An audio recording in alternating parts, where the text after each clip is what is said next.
جہنم کا خوف۔ یہ واقعہ شام کے شہر دمشق میں ہوا۔ ایک نوجوان خوبصورت لڑکی روزانہ کے لیے یونیورسٹی جاتی تھی۔ اسی یونیورسٹی میں اس کا والد ایک ڈپارٹمنٹ کا انچارج تھا۔ ایک دن چھٹی کے فوراً بعد اچانک بادل گرجنے لگے اور زوردار بارش ہونے لگی۔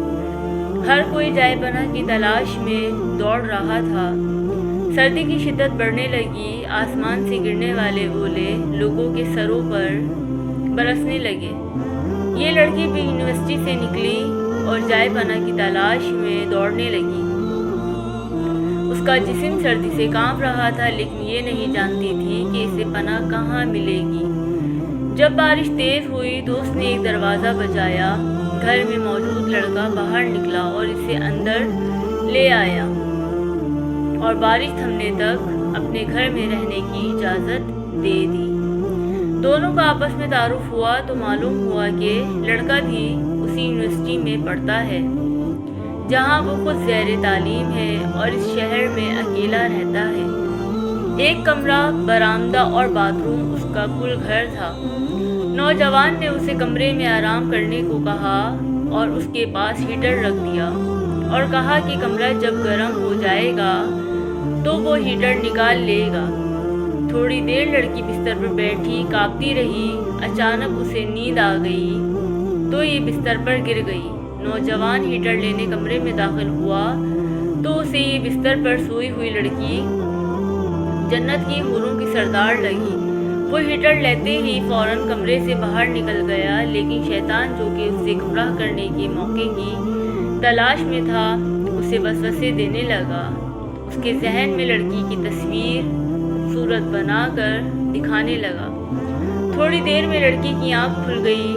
جب اس نے اپنے آپ کو بستر پر لیٹا ہوا پایا تو ہڑبڑا کر اٹھ گئی اور گھبراہٹ کے عالم میں بے تحاشا باہر کی طرف دوڑنے لگی۔ اس نے برآمدے میں اسی نوجوان کو بے ہوش پایا۔ وہ انتہائی گھبراہٹ کے عالم میں گھر کی طرف دوڑنے لگی اور پیچھے مڑ کر بھی نہ دیکھا، یہاں تک کہ اپنے گھر پہنچ کر باپ کی گود میں سر رکھ دیا، جو کہ پوری رات اسے شہر کے ہر کونے میں تلاش کرتا رہا۔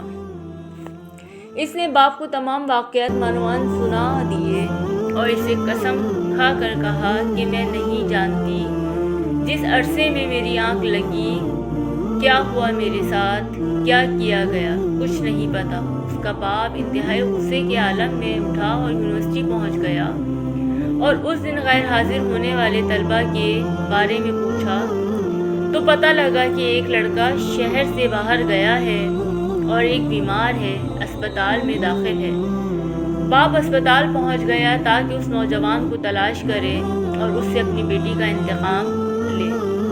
اسپتال میں اس کی تلاش کے بعد جب اس کے کمرے میں پہنچا تو اسے اس حالت میں پایا کہ اس کی دونوں ہاتھوں کی انگلیاں پٹیوں سے بندھی ہوئی تھیں۔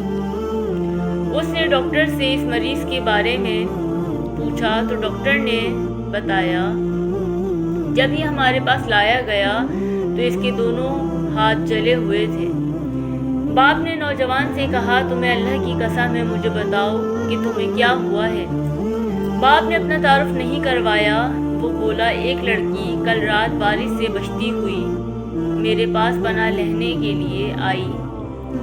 میں نے اسے اپنے کمرے میں پناہ تو دے دی، لیکن شیطان مجھے اس کے بارے میں پھسلانے لگا تو میں اس کے کمرے میں ہیٹر لینے کے بہانے داخل ہوا۔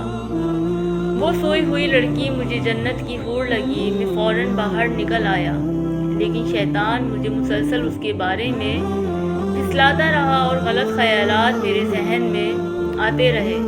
تو جب بھی شیطان مجھے برائی پر اکساتا میں اپنی انگلی آگ میں جلاتا تاکہ جہنم کی آگ اور اس کے عذاب کو یاد کروں اور اپنے نفس کو برائی سے باز رکھ سکوں، یہاں تک کہ میری ساری انگلیاں جل گئیں اور میں بے ہوش ہو گیا۔ مجھے نہیں پتا کہ میں اسپتال کیسے پہنچا۔ یہ باتیں سن کر باپ بہت حیران ہوا۔ بلند آواز سے چلایا اے لوگو گواہ رہو، میں نے اس پاک سیرت لڑکے سے اپنی بیٹی کا نکاح کر دیا ہے۔ سبحان اللہ۔ یہ ہے اللہ سے ڈرنے والوں کا ذکر۔ اگر اللہ کا خوف نہ ہوتا تو اس لڑکی کی عزت محفوظ نہ رہ سکتی۔ جو بھی لڑکا یا لڑکی ناجائز تعلقات قائم کرتے ہیں یا غیر شرعی دوستیاں یا محبتیں کرتے ہیں تو وہ اپنے اس برے فعل کو چھپانے کی حتی الامکان کوشش کرتے ہیں۔ وہ چاہتے ہیں کہ والدین ان کے ان کاموں سے بے خبر رہیں، حالانکہ وہ یہ جانتے ہیں کہ اللہ ان کے ہر فعل سے باخبر ہے، پھر بھی ان کے دل میں اللہ کا خوف پیدا نہیں ہوتا۔ ایسا کیوں ہے؟ کیونکہ والدین نے بچپن سے ان کے دل و دماغ میں اللہ کے خوف کے بجائے اپنا ذاتی خوف، رعب، دبدبہ، سزا کا ڈر ہی بٹھایا ہے۔ اس لیے آج وہ اللہ سے بے پرواہ ہو کر والدین سے چھپ کر گناہوں کا ارتکاب کرتے ہیں۔ اور ایسے بھی والدین ہیں جنہوں نے اپنی اولاد کی تربیت خوف خدا پر کی تو ان کی اولاد نے بھی برائیوں سے اپنے آپ کو باز رکھا۔